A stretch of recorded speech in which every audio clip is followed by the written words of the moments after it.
चला तर आज तुम्हाला मी स्वरूपास किचनमध्ये उपवासाचे घावणे कसे करायचे हे रेसिपी दाखवणार आहे। तर त्याच्यासाठी लागणारे साहित्य 2 वाटी वरई घेऊया आणि 1 वाटी साबुदाणा घेऊ।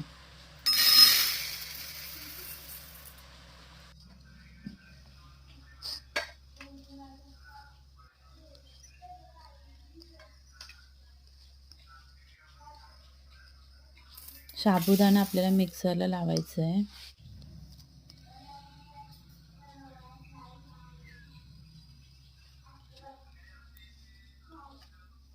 वरई पण आपल्याला मिक्सरला बारीक करून घ्यायची आहे।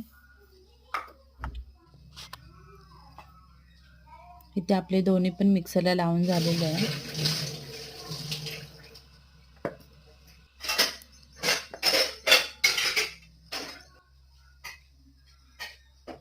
एका ताटामध्ये हे प्रीमिक्स ओतून घ्यायचं आपल्याला, वरई आणि साबुदाण्याचं, आणि ते छान मिक्स करून घ्यायचं आपल्याला।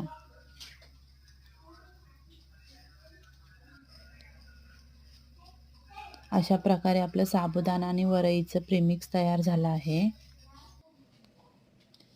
इथे आपण साबुदाणा आणि वरईचं प्रीमिक्स घ्यायचं आहे। 2 वाटी प्रीमिक्स घ्यायचं आपल्याला।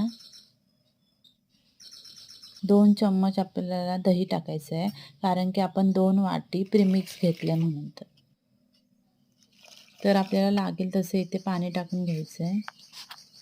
थोडं थोडं टाकायचं, कारण की मग ते जास्त झालं की खूप पातळ होतं ना।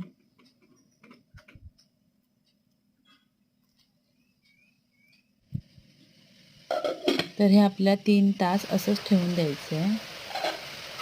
आपले 3 तास झाले आहेत। तर आपल्याला इथे मीठ टाकून घ्यायचं आहे, थोडंसं पाणी टाकायचं।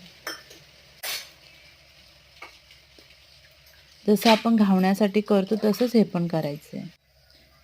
इथे आपल्याला पॅनला तेल लावून घ्यायचं आहे। पॅन छान गरम झाला की आपल्याला त्याच्यावर घावण्याचं पीठ सोडायचं। 2-3 मिनिटं आपल्याला याच्यावरती झाकण ठेवायचं आहे।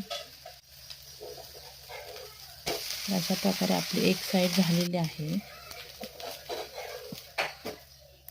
अशा प्रकारे आपले साबुदाणा वरई उपवासाचे घावणे तयार आहेत। व्हिडिओ आवडले असेल तर लाईक करा।